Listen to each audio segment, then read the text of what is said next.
পালাবি কোথায়? পালানোর কিন্তু সুযোগ নাই রে পাগলা। তবে বিচার হওয়ার আগেই সোশ্যাল মিডিয়ার প্ল্যাটফর্মে বিচার হয়ে গেছে সালমান শাহর হত্যাকারীদের। মানে ধরেন এখানে যাদের বিরুদ্ধে অভিযোগ আসছে, এটা কিন্তু অভিযোগ। অনেকে মামলার বিষয়টা অনেকে বোঝেন না। আমি আবার বলি, এই মুহূর্তে যে 11 জনের বিরুদ্ধে হত্যা মামলা হয়েছে, এটা হচ্ছে অভিযোগ।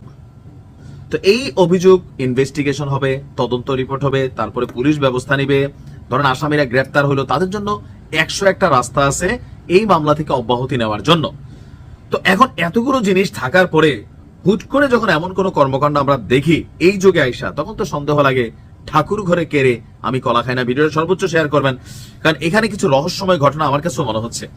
আপনারা জানেন যে সালমান শাহর হত্যা মামলা দায়ের করার পর 11 জন যে আসামি, তাদের কিন্তু দেশ থেকে উপর একটা নিষেধাজ্ঞা তৈরি করা হয়েছে। ইভেন ইমিগ্রেশনে আপনার চিঠি রাখা হয়েছে পুলিশের পক্ষ থেকে যে এই 11 জন আসামি, এর মধ্যে হয়তোবা 2-1 জন আছে পুলিশ বলছে ইতিমধ্যে দেশের বাহিরে, বাট যারা দেশে আছে তারা যেন দেশ ত্যাগ করতে না পারে, পুলিশের কাছে পুলিশ ইমিগ্রেশনকে একটা চিঠি দিয়েছে। কিন্তু এর মাঝখানে আমরা দেখলাম যে আপনার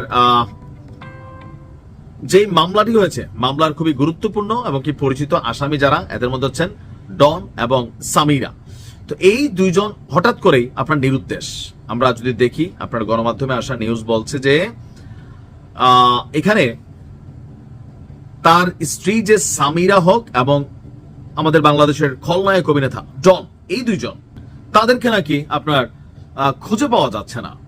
তো কখন থেকে সালমান শাহর ঘটনাকে, মৃত্যুর ঘটনাকে কেন্দ্র করে যে মামলা হয়েছে, সেই মামলা হিসেবে অপমৃত্যুর মামলাকে হত্যা মামলায় নির্দেশ নেওয়ার পর, মানে এটাকে মামলা হিসেবে রুজু করার জন্য গত 4 দিন থেকে সামিরার কোনো খোঁজ মিলছে না। সামিরা এই মুহূর্তে বাংলাদেশে আছেন। অনেকে আমাকে মেসেজ দিয়েছেন আগের ভিডিও দেখার পরে যে সামিরা যে ফোন নম্বর ব্যবহার করতো তা বন্ধ পাওয়া যাচ্ছে। তার সাথে সরাসরি কিংবা হোয়াটসঅ্যাপ কোনোভাবেই কথা বলা সম্ভব হচ্ছে না।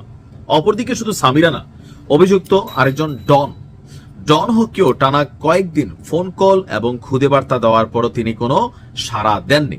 এখন যেহেতু তারা সাড়া দিচ্ছে না আর কোন রকম যোগাযোগও করছে না গণমাধ্যমের বরাত দিয়া, বা এখন পুলিশ কি তাদেরকে খোঁজ করছে কিনা, আমরা যতদূর জানি পুলিশের ইনভেস্টিগেশন চলছে এবং কি আসামি যারা আছেন তাদেরকে নজরদারি করতেছে প্রযুক্তিকে ব্যবহার করা, মোবাইল ট্রেকিং এর মাধ্যমে।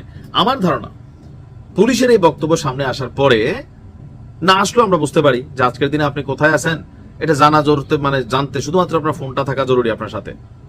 আপনি মোবাইলে সিম থাকুক আর না থাকুক, আপনার ট্রেস করা খুবই ইজি, প্রযুক্তি ওই লেভেলে চলে গেছে। সো যখন এই বিষয়টা সামনে আসছে যে দেশ ত্যাগ করা যাবে না, তার উপর হচ্ছে যে নজরদারি করা হচ্ছে মোবাইল ফোনের মাধ্যমে, তো স্বাভাবিক মোবাইল ফোনটা বন্ধ করে দিচ্ছে, অথবা পরিচিত যে নাম্বারটা ছিল সেটাই বন্ধ করে দিচ্ছে। হোয়াটসঅ্যাপ, ফেসবুক, সেগুলোতে তারা অ্যাক্টিভ থাকতেছে না। এখন বাংলাদেশ থেকে ভাইগা কি ভারতে চলে গেল? সম্ভব। কেন সম্ভব? গতকালকে আমাদের আওয়ামী লীগের সময় থাকা সাবেক যিনি স্পিকার আছেন ডক্টর শারমিন চৌধুরী, উনাকে খুঁজে পাওয়া যাচ্ছিল না। পরবর্তী সময় আমাদের পত্রিকায় তারা দাবি করলো তাদের কাছে তথ্য আছে তিনি আসলে সীমান্ত দিয়ে ভারতে অনুপ্রবেশ করে ফেলছেন তার স্বামী এবং সন্তানকে নিয়ে। তো এখন এই মুহূর্তে সালমান শাহর ইস্যুটা যে পরিমাণ ক্রেজিনেস তৈরি করবে, স্বাভাবিক যারা এখানে আসামি হয়েছে আইনের মাধ্যমে তারা বাঁচতে পারবে, কিন্তু মবের শিকার হইতে পারে, এটা আমারও মনে হয়। তো এরকম নানান চিন্তা ভাবনা কইরা হয়তোবা দুইজন বাংলাদেশে আছেন, আত্মগোপনে আছেন, অথবা তারা বাংলাদেশ ছেড়ে পালাইও চলে যেতে পারে, অস্বাভাবিক কিছু না। তবে আমার ধারণা বাংলাদেশে আছে, হয়তো আউট অফ নেটওয়ার্কে আছে, ভাগার সুযোগ নাই। আর ভাগলে আপনারা মানুষের কাছে নেগেটিভ হবেন। সামিরা বারবার বলছিলেন তিনি হত্যা করেন নাই, তো ফাইন, আপনি আদালতকে ফেস করেন। এখানে তারা এমন না যে সালমান শাহ এমন কেউ না যে উমুক নেতার বা তুমুক মন্ত্রীর অথবা সাবেক প্রধানমন্ত্রীর বা গোষ্ঠী জ্ঞাত, এরকম তো না, ঠিক আছে? সো প্রসিডিংটা সুন্দরভাবে করা উচিত। ভালো থাকুন।